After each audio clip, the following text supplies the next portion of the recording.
ही न बिसारी हो कि लाख लोग मिल जाए। मुझसा आपको बहुत है, आप सा मुझको नाय। सतगुरु महाराज की जय जय जय। माला फेरत जू गया, मिटा न मन का फेर। कबीर साहब जी ने कहा कि माला फेरते फेरते युग बीत गया, लेकिन मन का फेरा नहीं बीता। इसलिए क्या करना चाहिए? माला फेरत जुग गया, मिटा न मन का फेर। कर का मन का डार दे, मन का फेर। अब ये भजन गाए शर्मा जी महाराज जी का, रेजीव मन का माला फेरो। तो मन का माला क्या है? जिसको फेरना है, कर का मन का डार दे, मन का फेर। मन का मन गोली, माला में जो गोटी होता है उसी को मन का कहते हैं। मन को भी मन का कहा गया है। तो मन का गोटी क्या है? मन का माला क्या है? तो ये श्वास है। श्वासवे को फेरी। श्वास चले तो मन चले, और श्वास रुके तो मन रुके। वही महाराज जी कहे कि रेजीव मन का माला फेरो, यानी श्वास से भजन करो। सुमिरन मार्ग सहज का, आ सतगुरु दिन न बताए। आ श्वास श्वास सुमिरन करे और जतन कछुना। एक बात की बात है, आ बहुविधि कहा बनाए। लेकिन भारी पर्दा बीच का, ताते लखा न जाए। कबीर साहब जी कहे कि एक ही बात है पार ब्रह्म, एक ही बात है सतगुरु, एक ही बात है सतराम जी सतलोक। लेकिन इसी एक बात को समझने के लिए, समझाने के लिए बहुत सारी बात संत महात्माओं ने कही है। 14 अरब ज्ञान में भाखा। कबीर साहब तो 14 अरब ज्ञान की बात कहे, फिर भी समझ में नहीं आया, क्योंकि भारी पर्दा बीच का, ताते लखा न जाए। बीच में इतना भारी पर्दा लगा हुआ है जिससे प्रभु का नाम या प्रभु लख में नहीं आते हैं। तो पर्दा क्या है? हल्का पर्दा जगत और ज्योति, अब भारी पर्दा ज्योति है। लेकिन सतराम बाबा इस धराधाम पर आकर जगत ज्योनि के बारे में भी समझा दिए, और ज्योति के बारे में भी समझा दिए, अध्यात्म में मन के बारे में भी समझा दिए, स्वरूप ज्ञान के बारे में भी समझा दिए। जब तक हम इस बात को नहीं समझे थे, तब तक राम नाम भी समझ में नहीं आया था। वैसे इस संसार में राम राम राम राम बहुत लोग कहते हैं, लेकिन राम नाम का मर्म नहीं जानते हैं। क्योंकि जब लो भेद न जाने कोई, तो लो नाम लिए का होई। राम राम बहुते नर कहते, आ सपनहु सुख न होई। अन्न खाए बिनु भूख न भागे, अन्न अन्न कहीं रोई। आ पानी पिए बिनु प्यास न बूझे, पानी पानी कह मर जोई।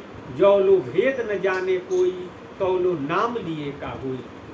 कबीर साहब जी भी कहे, और हमारे सतराम बाबा भी, जो सतराम पंथ के संस्थापक है, उनकी भी वाणी है कि जब हम भेद माने रहस्य, इस रहस्य को नहीं जानेंगे, मर्म को नहीं जानेंगे, तब तक राम नाम का फल नहीं मिलेगा। राम नाम जपने से, राम नाम कहने से पाप नहीं लगेगा, संस्कार बनेगा, फायदा होगा।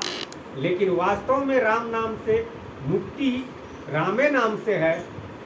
लेकिन मुक्ति कब होगा? जब राम नाम का हम मर्म जानेंगे, राम नाम का भेद जानेंगे। महाराज जी कहे सतराम बाबा कि बिना सतगुरु सतनाम न बूझे, आ निर्गुण सरगुण कहीं कहीं बूझे। बिना सतगुरु के सतनाम पार ब्रह्म का गुणवाचक नाम है, कि समझ में नहीं आता है। सारा दुनिया निर्गुण और सरगुण कह करके जूझ रहा है। कोई निर्गुण को अपना मालिक समझता है, कोई सरगुण को अपना मालिक समझता है, कोई निर्गुणे को सतनाम समझा हुआ है, और कोई सरगुणे को सतनाम समझा हुआ है। लेकिन वास्तव में सतनाम निर्गुण और सरगुण से परे है। प्रभु की प्रभुता का नाम है निर्गुण और सरगुण। इसीलिए सतराम बाबा कहे कि प्रभुता को सब कोई भजत है, और प्रभु को भजे न कोई। आप प्रभुता छाड़ प्रभु को भजे तो प्रभुता दासी हो। लेकिन प्रभु को समझने के लिए सतगुरु का शरण और सत्संग अनिवार्य है। इसके सिवा इस दुनिया में दूसरा कोई उपाय नहीं है।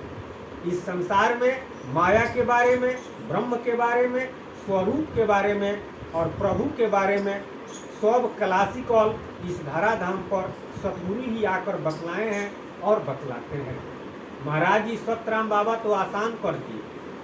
कबीर साहब जी के समय में चाहे और संत लोग भी कहे, जैसे दरिया साहब, तुलसियो दास जी कहे हैं, रैदास जी, नानक देव जी, मलुक दास जी, जितने सुजान संत हुए सब लोग मालिक के बारे में कहे, क्लासिकल बात कहे, लेकिन सबको समझ में नहीं आया।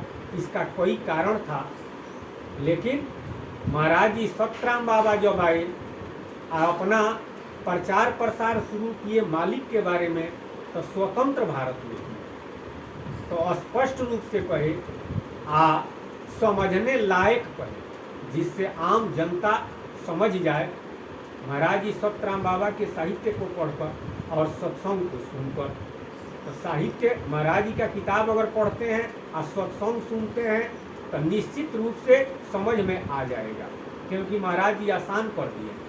और कबीर साहब जी तो बुझौल में कहे, बुझेला कोई बिरले अमृत बाणी, रुई डूबे सील उतराय, आ कूद कूद के मछली बगुलवे के खाए, तरब हली गगरी ऊपर पनिहारी, आ लड़का के गोद में खेलेली महतारी, बुझेला कोई बिरले अमृत बाणी। तो सब दुनिया के लोग तो सुने, लेकिन उल्टा बुझाया, सबको समझ में नहीं आया। लेकिन कबीर साहब कहे सीधा, संत कहे सब सुलटा सुलटा, आ लोग बुझे सब उल्टा उल्टा। संत लोग तो विशेष तरह से सीधा कहे हैं, लेकिन लोगों को उल्टा बुझाया। इस संसर्वे का काम जितना है सब उल्टे काम है, सब उल्टे काम है। किसी ने कहा कि इस संसार में एक ऐसा वृक्ष है जिसका जड़ ऊपर है और पुलैन नीचे है। तो इस शरीरो एगो वृक्ष है, तो इस शरीरवा का जड़ नीचे है कि ऊपर है? शरीरवा का जड़ ऊपर है और पुलैया नीचे है। लेकिन हम या सारा दुनिया के लोग उल्टे न समझते हैं कि जड़ नीचे है और पुलई ऊपर है। विधि परपंच गुण अवगुण साना, आ कहीं वेद इतिहास पुराना। गोसाई जी लिखे कि विधि का प्रपंच है, गुण अवगुण मय कर दिए, एके में मिला दिए। जिसको संतों ने कहा कि मिलाना दूध में पानी, कठिनता कुछ नहीं इसमें, लेकिन दूध से पानी को अलग करना बात मुश्किल है। दूध में तो गंवारो पानी मिला देगा, लेकिन अलग अलग कोई कर नहीं सकता है। हलवाई लोग भी जरा के खोआ भले बना दे, लेकिन अलग अलग तो नहीं करेंगे। हाँ, एक है हंस, नीर और क्षीर का विवेक है, वो अलग अलग कर देता है। जिसको गोसाई जी कहे कि जड़ चेतन गुण दोषमय आ विश्व किन्न करतार, आ संत हंस गुणलाही पय परिहरि बारी विकार। जड़ और चेतन गुण दोष भगवाने एक में मिला दिए। जड़ चेतन गुण दोषमय आ विश्व किन्न करतार। लेकिन संत हंस गुणलाही, जिस संत में हंस का गुण आ जाता है, पय परिहरि बारी विकार। पय माने दूध, वारी माने पानी, दोनों को वो अलग अलग कर देता है। यानी अपने को और ब्रह्म को, नहीं तो स्वरूप ज्ञानी आत्मज्ञानी लोग अपने में और ब्रह्म में अंतर नहीं समझते। यही समझते हैं कि जो वह है वही मैं हूँ। इसी को अद्वैत सिद्धांत कहते हैं। द्वैत सिद्धांत, अद्वैत सिद्धांत, विशिष्टाद्वैत सिद्धांत। तो अद्वैत सिद्धांतवादी जो होते हैं, अपने को और शरीर को और संसार को और प्रभु को भिन्न नहीं समझते। सब एक ही है, मैं हूँ, इसके अलावा दूसरा कुछ है नहीं। यह अद्वैत सिद्धांत है। आ द्वैत सिद्धांत में दूगो, एगो मैं हूँ और एक हमारे प्रभु हैं, तो द्वैत है। विशिष्टाद्वैत में तो जीव है, लेकिन पार ब्रह्म की भक्ति जो करता है उसको क्या कहेंगे? महाराज जी कहे सतराम बाबा पंचामृत में,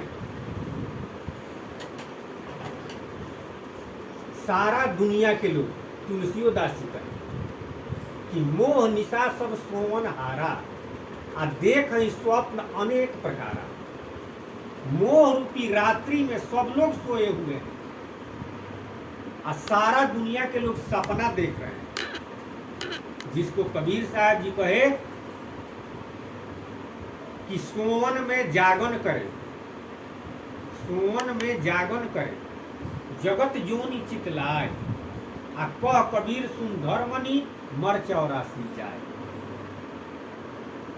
सोया हुआ है और उसी में जगा हुआ है, यानी भगवान के तरफ से, ईश्वर के तरफ से, प्रभु के तरफ से सो गया है और संसार के तरफ से जगा हुआ है।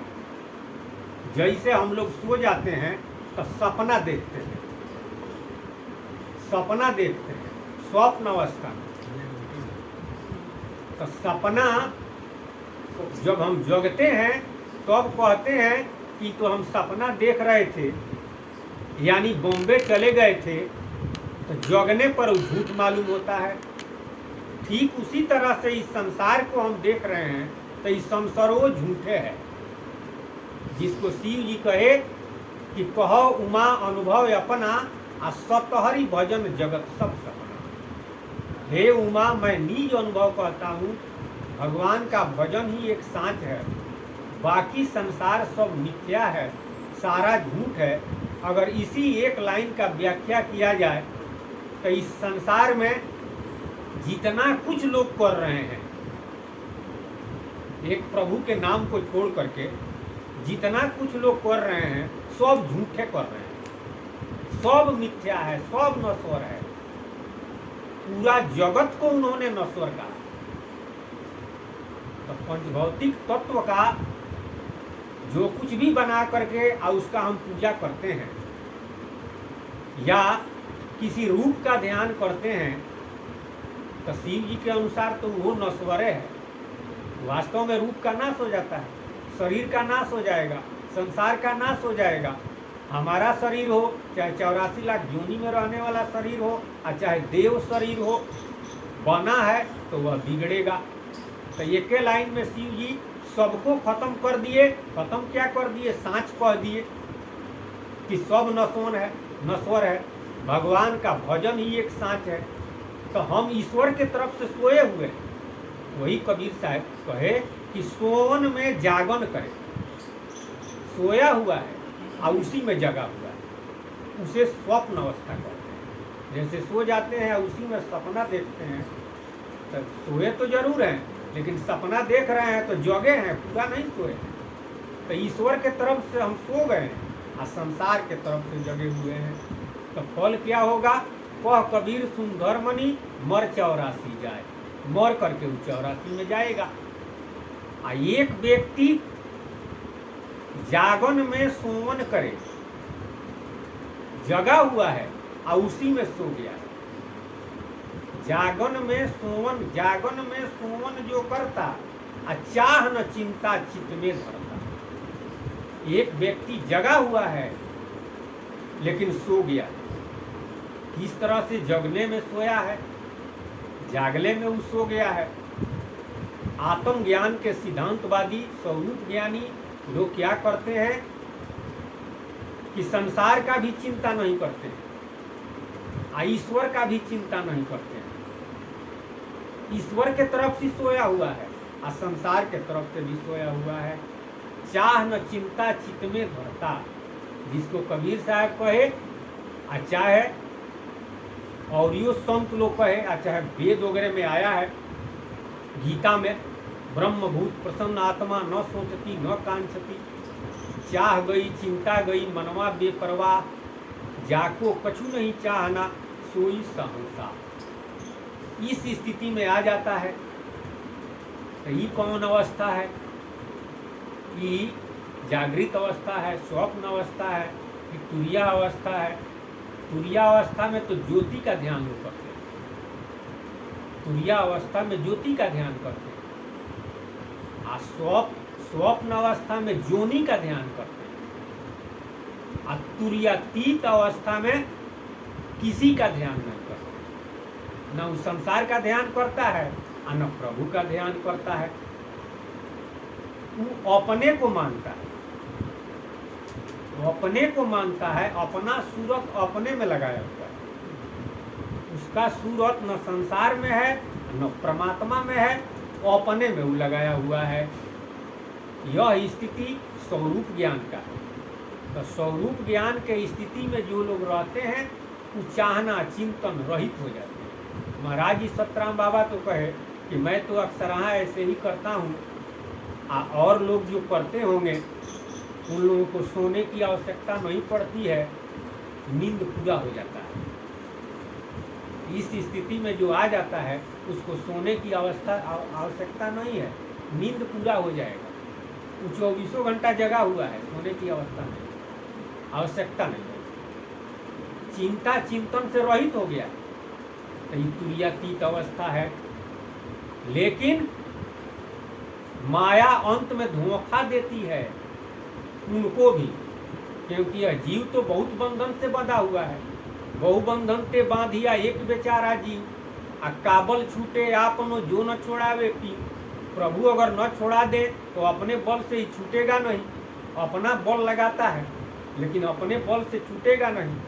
महाराज जी कहे कि मन से जीव कहाँ ले भागी, रागी त्यागी बागी, 3 तरह के लोग हैं।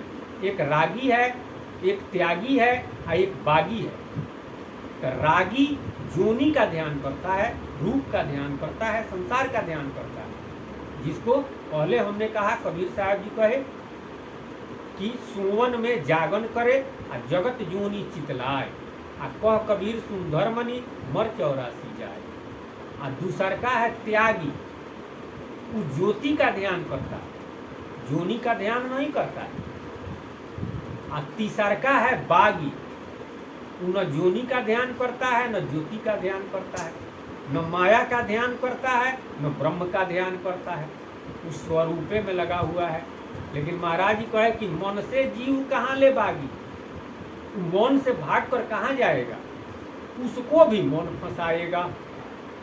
जिस तरह से माया जीवलोक से विशेष मोह लगा करके इस जीव को मेला में यानी त्रिलोक में संसार में लाई, ठीक उसी तरह से फिर लाएगी।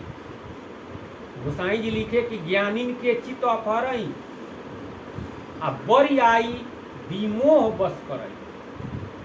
ज्ञानियों के चित्त को विशेष मोह लगा करके हरण करके आ फिर संसार में ला देती है। तो जो लोग किसी का ध्यान नहीं करते हैं, ब्रह्मभूत प्रसन्न आत्मा इस स्थिति में आ जाते हैं, उनको भी माया विशेष मोह लगा देती है, उनको भी मन फंसा देता है और गिरा देता है, अपने बल से उपार नहीं जाएगा। इसलिए उपाय क्या है? अंतिम उपाय कबीर साहब जी कहे कि जागन में सोवन करे आ सोवन में लौलाए, आ कह कबीर सुंदर मनी सर्व सदा मुक्त हो जाए। जागन में सोवन करे आ सोवन में लौलाए, जगा हुआ है आ उसी में सो गया, संसार के तरफ से सो गया, माया के तरफ से सो गया, ब्रह्म के तरफ से सो गया। यानी न माया का ध्यान करता है, न ब्रह्म का ध्यान करता है, न अपना ध्यान करता है। लौ लाए मने प्रभु के नाम का लौ लगाता है, राम नाम का सुमिरन करता है। स्वरूप ज्ञान प्राप्त करके अपने को जान करके और राम नाम का जो सुमिरन करता है, पार ब्रह्म का नाम राम है, दूसरे का नाम राम नहीं है। राम नाम माया का नाम नहीं है, ब्रह्म का नाम नहीं है, जीव का नाम नहीं है। माया ब्रह्म जीव के स्वामी, असत्य राम ये अंतर्यामी। सतराम बाबा कहे कि तीनों के स्वामी सतराम जी हैं। तो सतराम जी का नाम का जो सुमिरन करता है वह सदा सर्वदा के लिए मुक्त हो जाता है। बाकी माया का अगर सुमिरन करता है तो माया में रहेगा, ब्रह्म का सुमिरन करता है तो ब्रह्म के पास जाएगा, स्वरूप में अगर लगाता है तो जीवलोक तक जाएगा। लेकिन सबका अवधि है, यह परमानेंट के लिए मुक्ति नहीं है, आवागमन से रहित नहीं होगा। भगवान ने कृपा करके यह मनुष्य शरीर दिया है तो इसका खास उद्देश्य है, इसका खास ध्येय और ध्येय है। अगर इस उद्देश्य को नहीं प्राप्त करता है, इस ध्येय और ध्येय को नहीं प्राप्त करता है तो कबीर साहब जी कहे कि लख 84 पौड़ के अब पौ पर अटके आए, अब की पौ जो ना करे तब फिर 84 जाए। महाराज जी कहे कि मानुष तन पाना सुर दुर्लभ मस्ताना, मन विषयों में लगाना हीरा मणि को गंवाना है। मनुष्य शरीर को पाकर मन को विषय में लगाना हीरा और मणि को गंवा देना है। इसीलिए कहा गया है कि मन का माला बना दीजिए, नहीं तो मन का तो विषय है माया, मोहे में जइबे करेगा, विषय में जइबे करेगा, इसका स्वभाव है। ये राम जी के नाम में नहीं लगता है, प्रभु के तरफ जाना नहीं चाहता है, क्योंकि मन का विषय राम नाम नहीं है, मन का विषय तो माया है।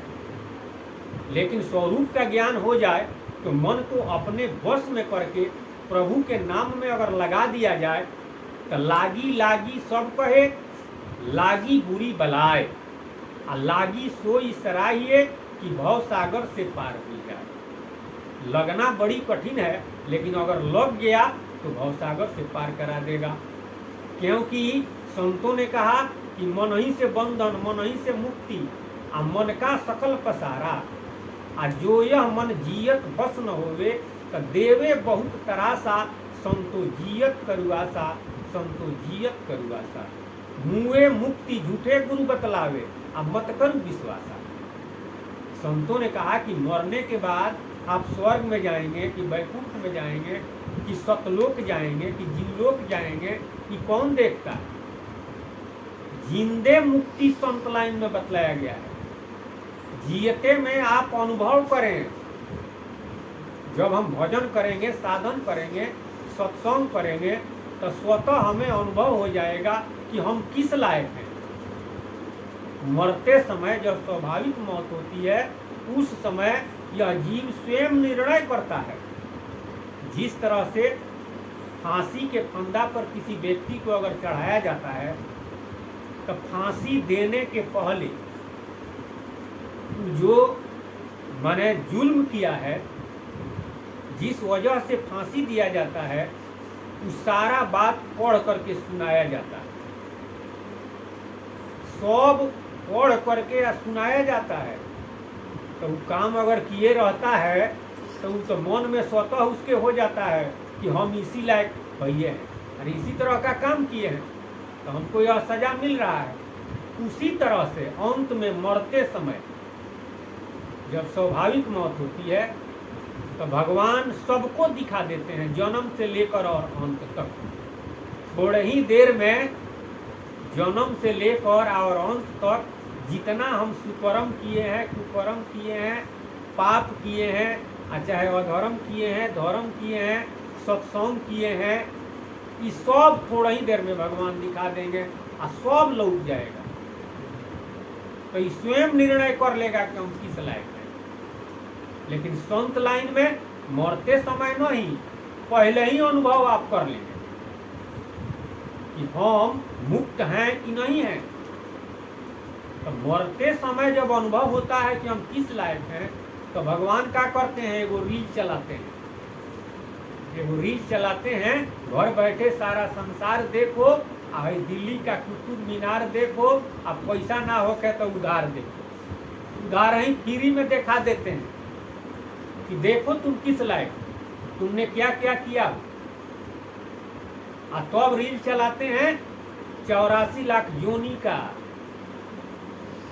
अब इसका सूरत जिस जोनी में जाकर अटकता है वहीं पर टेप कर लिया जाता है। और उसी जोनी में इसको भेज दिया जाता है। तो उस समय तो स्वरूप का ज्ञान सबको हो जाता है, लेकिन आदि शक्ति के तरफ से लाइन काट दिया जाता है। ये घोर में अंधेरा हो गया, प्रकाश रहित हो गया, अभी कुछ कर नहीं सकता है। अपने को जान गया लेकिन कुछ कर नहीं सकता है, इसका शक्ति समाप्त है। जिसको महाराज जी कहे कि जीवन बीता कहते कहते, जीवन बीता कहते कहते, आदि मध्य बेकार गंवाया, अंते समझा मन अरुमाया। आदि मने लड़कपन, लड़कपन खेल में गंवाया, और जवानी मौज में उड़ाया, और बुढ़ापा रो रो कर पछताया। तो आदि मध्य बेकार गंवाया, और अंते समझा मन अरुमाया। अंत में मन और माया समझ में आता है। निज स्वरूप पहचान लिया जब सूरज के ढलते ढलते। जब जीवन का सूरज ढल रहा है तो अब स्वरूप का ज्ञान होता है कि अरे हम जिसको अपना समझे थे कि फलानवा हमारा है, फलानवा हमारा है, ये तो कोई हमारा नहीं है ना। हम अपने को फलाना समझे थे, फलाना जाति समझे थे, फलाना धर्म समझे थे, विद्वान समझे थे, अमीर समझे थे, बलवान समझे थे। हम अपने को मनुष्य समझ रहे हैं, हम अपने को औरत समझते थे, हम अपने को पुरुष समझते थे। ये तो सारा झूठ है, इसमें से हम कुछ नहीं है, हम तो जीव हैं। तो उस समय ही समझ में आता है कि हम जीव हैं, सोल है, रूह है। अब जीव का जो धर्म है, रूह का जो मजहब है, सोल का जो धर्म है, अब वो करना चाहिए, लेकिन समय नहीं रह जाता है कि कुछ करे। इसीलिए महाराज जी कहे कि मानुष तन पाना सुर दुर्लभ मस्ताना। मनुष्य शरीर को पा करके जो देवताओं को भी दुर्लभ है, सुर मने देवता, जिसको रामचरितमानस में भी कहा गया कि बड़े भाग मानुष तन पावा, असुर दुर्लभ सदग्रंथ गावा। बड़े भाग मने भगवान के कृपा, अब भाग मने जो हम कर्म किए हैं उसी के अनुसार भाग्य बना हुआ है और उसी के अनुसार फल मिल रहा है। लेकिन बड़ा भाग यहाँ है, तो बड़े भाग का मतलब भगवान की कृपा। इसके लिए हम कुछ नहीं किए हैं, भगवान अपने तरफ से ही मनुष्य शरीर दिए। इसके लिए हम कोई प्रयास नहीं किए हैं, कोई जॉब तप जोग यज्ञ व्रत करने से ही मनुष्य शरीर मिल गया नहीं। ये तो एगो चक्र है, 84 लाख योनि में जीव भटक रहा है, करोड़ों करोड़ों जन्म जब दुख भोगता है तो भगवान के तरफ से वो मौका दिया जाता है, एक बाजी दिया जाता है, यह पासा है।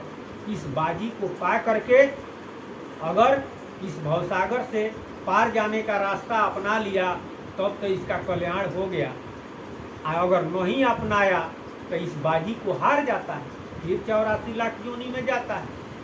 बहुत करेगा तो कुछ लोग कहेंगे कि स्वर्ग में चले जाएंगे, धर्म करके पुण्य करके हम स्वर्ग में चले जाएंगे, जन्नत में चले जाएंगे। कुछ लोग प्रयास करते हैं वैकुंठ में चले जाएं, वशिष्ठ में चले जाएं। उससे कुछ लोग पहुँचे हुए ज्ञानी हैं तो वो लोग कहेंगे कि हम जीवलोक में चले जाएंगे, जहाँ से आए हैं वहाँ चले जाएंगे। जीवलोक कहिए, निर्गुण लोक कहिए, लाहूत कहिए, अगुण लोक कहिए, एक एक का नाम है। किसी किसी संत ने तो जीवलोके को अमर लोक भी कहा, तो वहीं से ही जीव आया है इस संसार में, तो वो कहेगा कि हम वहाँ चले जाएंगे। लेकिन हमारे सतराम बाबा कहे और कबीर साहब कहे कि स्वर्ग जाने से, वैकुंठ जाने से और जीवलोक जाने से ये मुक्त नहीं हुआ, इसका आवागमन से छुटकारा नहीं हुआ। स्वर्ग से भी आता है, वैकुंठ से भी आता है और जीवलोक से भी आ जाता है। अरे अबकी के जाना बहुरी नहीं आना, कैसा है वह देशवा, और जो जो गए बहुरी नहीं आए। उस देश में जहाँ है जाना है, जहाँ से फिर नहीं आना है, तो वो कहाँ है? कबीर साहब जी ने कहा कि 7 समुंदर टपू पार पिया के नगरी, और वहाँ के जाना बड़ा कठिन है, तो से ना ही सफरी। कैसे जैबू हो गवनो आ तोहार धूमिल बची। सात समुंदर टपुपार पिया के नगरी, बड़ी दूर है, तू भवसागर से पार है, स्वर्ग वैकुंठ साकेत गोलोक जीवलोक से परे है। आई जितना हम कह गए स्वर्ग वैकुंठ साकेत गोलोक जीवलोक अगुण लोक निर्गुण लोक कैवल्य, ये सब भवसागर के अंदर में है, कि भवसागर से बाहर नहीं है, लेकिन जाना है भवसागर से पार। आए हो तू दूर से और जाना है बड़ी दूर, आ तीन लोक में डेरा डाला तो होगा चकनाचूर। दूर से आए हैं और जाना है बड़ी दूर, लेकिन कुछ महात्माओं के अनुसार जहाँ से आए हैं वहीं जाना है। तो कबीर साहब जी कहे कि पहला जन्म मुक्ता हता और तो हता न कोई, आ छठी तुम्हारी हौ जगी तो तू कहाँ चला बिगो। अरे जीवलोक में जब जीव था पहले, सबसे पहले तो मुक्ते था, तो फिर संसार में क्यों चला आया? इसका मतलब है कि वह अभी मुक्ति स्थान नहीं है, वहाँ से भी आवागमन होता है। इसलिए जहाँ से आए हो वहाँ अगर जाते हो तो फिर आ जाओ, उससे आगे जाना है, यानी बड़ी दूर जाना है, जाना है, कहीं जरूर जाना है। लेकिन इस भेद को कैसे जानेंगे, कहाँ जानेंगे? तो बिनु सत्संग विवेक न होई, आ राम कृपा बिनु सुलभ न सोई, आ बिनु सत्संग कोई नहीं सुधरी, आ चुंदरी में दाग लगौले बड़ी सुंदरी। बिना सत्संग का न सुधार होता है न उद्धार होता है। अहं ब्रह्मास्मि सो अहं तत्त्वमसि प्रज्ञानम ब्रह्म, यह दाग लगा हुआ है, यही दाग है। बड़का बड़का ज्ञानी लोग दोगिए जोक रहे हैं, तो दाग छूटेगा तब न सात समुद्र टपुपार पिया के नगरी जाएगी। मोइल तो छूटबे नहीं करता है तो दाग छूटेगा। हाँ, कुछ गुरु लोग मोइल छोड़ा देते, यानी सदगुरु लोग स्वरूप ज्ञानी स्वरूप ज्ञान करा करके मोइल छोड़ा देते हैं, लेकिन दाग नहीं छोड़ाते। दाग छोड़ाने के लिए तो सतगुरु धोवे दाग चित्त के चुनरिया, आ साबुन स्वरूप ज्ञान प्रेम जल भूलिया। सतगुरु रूपी धोबी अगर मिल जाए, दो तरह के गुरु, सदगुरु और सतगुरु। बाकी नीचे के दो गुरु हैं, सतगुरु और सत्य गुरु, तीसर का सदगुरु और चौथ का सतगुरु। तो सदगुरु लोग मोइल छोड़ाते हैं लेकिन दाग नहीं छोड़ाते। और सतत संयुक्त सतगुरु जब मिलते हैं, कबीर साहब जब मिलते हैं, तो वो दाग छोड़ा देते हैं। दाग जब छूट जाता है तो असली पिया के ज्ञान गुप्त बतिया, तो असली पिया का ज्ञान गुप्त है। यही तो भेद है। और नहीं तो हम अपना मालिक किसको समझे हैं? माया को। अपना मालिक माया को समझे हैं, ब्रह्मा को, विष्णु को, शिव को, देवी देवता, इसी को अपना मालिक समझे हैं।